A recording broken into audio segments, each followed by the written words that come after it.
Do you want to know how to talk so a teenager will listen? I'm Nicholeen Peck, and I teach all about parenting, good communication, and how to build strong family relationships all over the world through the lens of the principle self-government.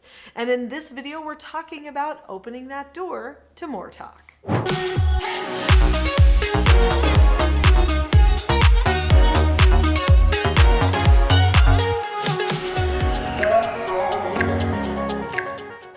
So many parents struggle reaching their children, especially in the teenage years, and that's because teenagers are starting to want to pull away, develop a little bit of autonomy, and there's sometimes some other reasons why they start not wanting to open up to their parents. But parents will notice this problem, try to fix it, but sometimes they struggle. In this video, we're going to be talking about what struggles parents have and what you can do to have better results. So a parent, let's say, is wanting to have a good connective moment to talk to their teenage child about a problem. Maybe it's curfew, or maybe it's phone usage, or maybe it's that they're not doing their chore or something like that. What is the first thing that a parent usually does? Well, usually what they do is they start to get negative at the child. They start to nag the child about things. They start to make statements like, well, you never do, whatever it is, these absolute statements. Those types of statements are never going to work in any relationship. Not even with a teenage child. So the problem that we have is when children are little, we can say, oh, that is bad, don't do that. Or hey, don't forget to do that. And we can do these nagging things, or we can just say, that was bad, that was wrong. And the child can go, oh yeah, that was bad, that was wrong. Oh yeah, I better fix it. But once the child's brain starts to develop a little bit more and they're a little bit more sophisticated, they want to be communicated with in a more sophisticated way. They're thinking more things, they can problem solve more things. They want to have some of the opportunity to do some of the problem solving themselves, and they want their ability intellectually to be respected. And if they don't feel like it's respected, then they're not going to want to have a conversation with you about whatever it is. Many parents, when they start approaching a topic with a young person, will make some classic blunders. Classic blunder number one is don't talk too much. Don't lecture. After about 30 seconds, you should be able to get to the point, right? In 30 seconds, a person should know what it is that you want to share with them about that particular thing. So instead of going on and on about the child not ever helping out and how frustrating that is and how other people don't like that they're not pulling their load, or how you feel about them not pulling their load, instead what you should do is probably just look at them and say, hey, I've noticed that you haven't been getting your chores done lately. Why do you think that's happening? That's it. Now they're going to say, well, I don't know, probably this, probably I'm, and then you might say something like, instead of saying, well, okay, well, just because that, you can't have excuses, da, da, da, da, da, da, da. Instead, you might say, well, that's good to recognize that. How do you think we could adjust our time so that we can still get those things done and our chores too? More questions.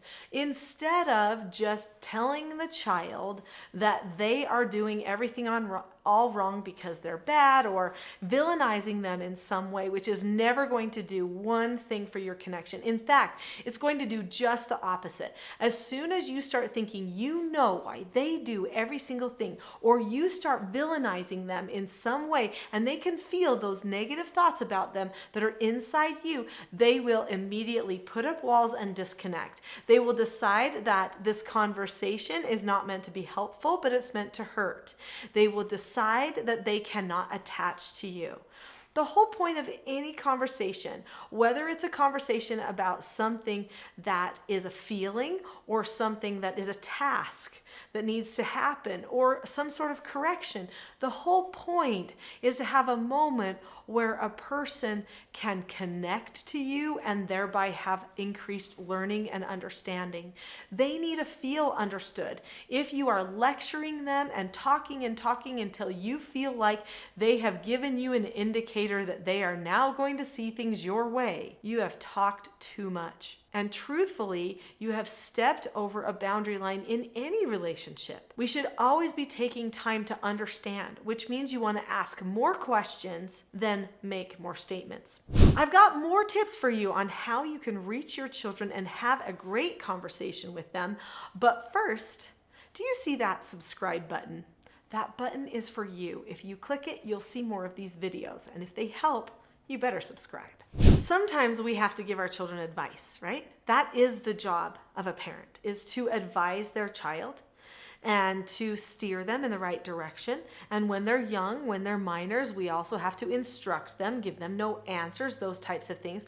Well, we need to prepare our children for accepting advice from us and even critiques or corrections. And the way that we prepare them is by having a deliberate conversation about who you are in your relationship with each other. That needs to be very clear. I've written 11 books. One of those books is this one called Roles: The Secret to Family, Business, and Social Success. In this book is a story of a family, and they're having a hard time reaching their children. And they have some key conversations with their children about who they are to each other in the family. So this isn't just about responsibilities like who has to wake somebody up in the morning or whose chore it is to do this or that, but it's more than that. It's who they are to each other as a family unit. And you go through the process with this family, the Justice family, and you see how they get on the same page with their children. This case study could be very helpful for you as you're trying to open up conversation with your children about who you are to each other. Do they know the role of a 13-year-old daughter or a 15-year-old son? Do they know the role of mother and father in their upbringing and in their lives? What does that mean for them? What does it mean that you're a nurturer? What does it mean that you're a provider or a protector? What do those things actually mean to the child? This book can give a lot of insights for that, so I highly recommend it. Start with a conversation where you determine who each other really is to each other, and then say, okay, so if I'm a teacher and you're a learner in this relationship, then we have to make sure that we have a way for the teaching and the learning to happen in a way where we can stay open-minded and we can make sure that we're connected during these times, because part of our roles in the family too is that we're supposed to be a support for each other. So that means that we have to maintain a certain amount of connection. So how do you maintain connection while doing a correction? That's another thing you're going to want to talk about. You might say, okay, so we want to have this type of family or relationship, and so how are we going to correct problems and not take them personally? Well, in order to create an environment where you can have calm, effective corrections, it usually requires the tone of self-government. So when a person learns self-government, that means that they understand the cause and effect of any given situation and possess a knowledge of their own behavior so that they can control them. So that means they're constantly analyzing themselves and making a plan for going forward. So as soon as you start opening these conversations, you're actually opening the door to bringing in the principle of self-government. Now, ideally, a young person learns how to do all of the skills of self-government for themselves. Skills like give themselves instructions, give themselves no answers, learn how to disagree appropriately with other people, accept the consequences for their actions, learn how to calmly problem solve their problems with other people, and how to correct other people without violating the roles that exist in the relationship. They can learn all of these things through self-government. In fact, that's what I teach all over this channel and on my website. That is what it's all about. So there are some key things that you can teach your child. You can say, hey, there are these 4 basic skills for success. They are following instructions, accepting no answers and criticism, accepting consequences, and disagreeing appropriately. So you teach them those 4 basic skills, which have skill sets attached to them.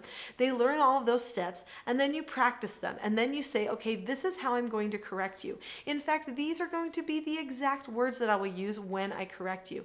And we'll always have a talk time as part of the correction, because I want to make sure that I understand where you're coming from. So if you lay it all out like that and then consistently follow through with your plan, your child will use their skills and you can use your skills too. Sorry that I'm using the word child a lot. I usually use the word child or youth. I don't like the words teen or kids as much because they're a little bit more derogatory terms. So when I'm saying child, just know I'm talking about all ages. Here are some other tips for you that you can utilize while you're trying to have good open communication with your teen and when you are trying to get it so that they will actually listen to you. Number one, actually be present in the conversation. When you're having those talk times, make sure that you're listening, that you're focusing. You're not thinking about what you're going to say, but you're thinking about what they are saying, and you're making good eye contact with them. So it's better to have those conversations when you're not doing something else, if at all possible. But sometimes talking while driving or while working together can be very beneficial, and sometimes just the right opportunity for having some of those deeper conversations and make them seem a little bit more light instead of so heavy. Another thing that you're going to want to do is create a habit of regular talks. So in our family, we have meetings. We have family meetings and we have individual mentor meetings. We also have what I call parent counseling sessions, which are one-on-one meetings with a parent and a child. Learning how to have these types of meetings made it so that my children were always open to deliberate conversation about their relationships, their behaviors, and any other concerns that they might want to bring to my attention. My children would come and tell me about people they were dating, people they had crushes on, problems they were having with friends or peers or siblings. They would talk to me about their concerns that they had because they recognized they were lying a lot and they wanted to break the habit, or they were thinking too much about wanting to watch TV and how do they stop that craving. Those types of things, they would come to me and talk to me about them, and we would come up with a plan because they knew that I was all about understanding them, helping them make a plan instead of just condemning them. Don't spend your time condemning a person. Help them move forward. Be proactive. Be understanding, but then also correct and teach where needed with that perfect calm tone. If you would like more help with your calm tone, I can help you with that. In fact, I have a free course dedicated to calmness and helping you. It is called the Calm Parenting Toolkit, and right now it is free on my website. So if you go to teachselfgov.com/toolkit, then you can get the Calm Parenting Toolkit for free. This will be a great start for you as you are beginning your self-government journey. Click on the link in the description below this video now, and I'll see you there.